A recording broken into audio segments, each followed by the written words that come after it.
अंतरयात्रा के सभी श्रोताओं को संस्कृति का जय जिनेन्द्र। आज चर्चा का विषय है 10वां बोल कर्म 8। कर्म बहुत ही जाना पहचाना शब्द है। अरे गलत काम मत करो, कर्मों का बंध होगा।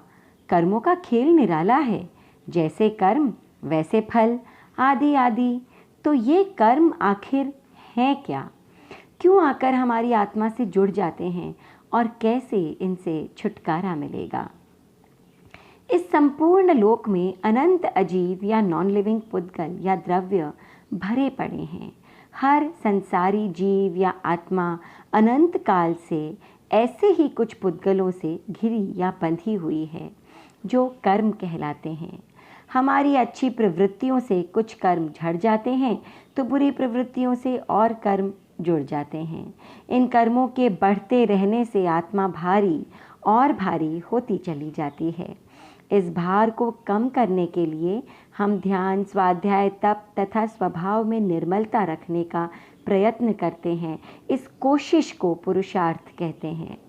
जीव जब सभी कर्मों से मुक्त हो जाता है तो मोक्षगामी बन जाता है।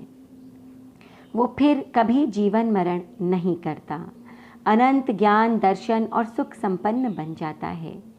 तो जीव की कई प्रकार की प्रवृत्तियों के कारण, जैसे क्रोध, मान, माया, लोभ, राग, द्वेष, प्रमाद आदि के कारण आत्मा में प्रकंपन होता है और कुछ कर्म पुद्गल आकर आत्मा से बंधे कर्म पुद्गलों से आकर मिल जाते हैं, चिपक जाते हैं।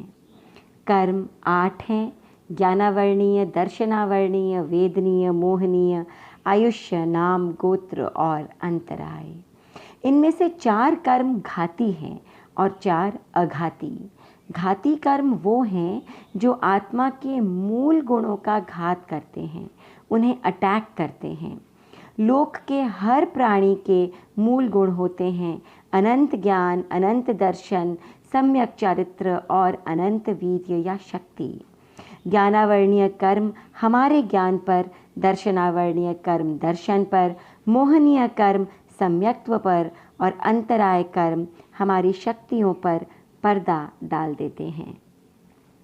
इसीलिए ये 4 कर्म घाती कर्म कहलाते हैं। इन्हीं कर्मों के उदय से हमें पूर्ण ज्ञान, दर्शन नहीं मिल पाता, हमारा दृष्टिकोण सही नहीं हो पाता और हम अनेकों अड़चनों का सामना करते हैं। ये 4 घाती कर्म जब उदय में आते हैं तो केवल पाप रूप में अशुभ फल ही देते हैं, कभी अच्छे या शुभ फल नहीं देते। ज्ञान या ज्ञानी का अपमान करने से, उनकी आशातना करने से, उन्हें गलत ठहराने से ज्ञानावर्णीय कर्म का बंध होता है। उसी प्रकार दर्शन या दर्शनी का अपमान करने से, उनकी आशातना करने से, उन्हें बिना समझे गलत ठहराने से दर्शनावर्णीय कर्म का बंध होता है। दूसरों को काम में अड़चन डाल देने से अंतराय कर्म का बंध होता है। किसी के भी दान, लाभ, भोग, उपभोग या वीर्य यानी शक्ति में बाधा उत्पन्न करने से यह अंतराय कर्म बंधता है। चौथा घाती कर्म है मोहनीय कर्म। यह सबसे खतरनाक कर्म है। इसको बांधना जितना आसान है, इससे छुटकारा पाना उतना ही मुश्किल है। क्रोध, मान, माया, लोभ से, मिथ्यात्व से, किसी का मजाक उड़ाने से, किसी से गहरा प्रेम होने से या गहरी नफरत करने से, इन सब से मोहनीय कर्म का बंध होता है। इस कर्म के बंध में जीव फंसता चला जाता है। इस कर्म का बंध शराब के नशे की तरह है, जिससे जीव बहक जाता है। उसे सही या गलत का भान नहीं रहता। इस मोहनीय कर्म से छूटना सबसे मुश्किल होता है, मगर इसी मोहनीय कर्म के टूटते ही, ख़त्म होते ही बाकी तीनों घाती कर्म टूटकर ख़त्म हो जाते हैं और 4 घाती कर्मों के क्षय से जीव केवल ज्ञानी बन जाता है। इन घाती कर्मों के अलावा 4 अघाती कर्म भी होते हैं: आयुष्य, नाम, गोत्र और वेदनीय। ये कर्म आत्मा के मूल गुणों का घात नहीं करते। ये कर्म उदय में आने पर शुभ और अशुभ यानी अच्छे और बुरे दोनों रूप में फल देते हैं। आयुष्य कर्म के कारण जीव कभी मनुष्य, कभी देव, कभी नारक, तो कभी अलग अलग प्रकार के तिर्यंच के रूप में जन्म लेता है। शुभ आयुष्य के उदय से एक रिद्धिशाली देव या मनुष्य के रूप में जन्म लेता है तथा अशुभ आयुष्य के उदय से नरक या निगोद में भी जन्म लेकर जीता है।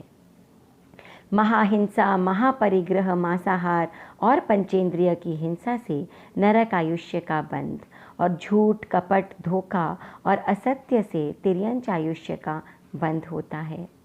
सरल स्वभाव होने से, विनीत और दयावान होने से तथा ईर्ष्या न करने से मनुष्य आयुष्य का बंध होता है तथा साधुत्व पालने से, श्रावकत्व पालने से, तपस्या आदि से जीव देवायुष्य का बंध करता है।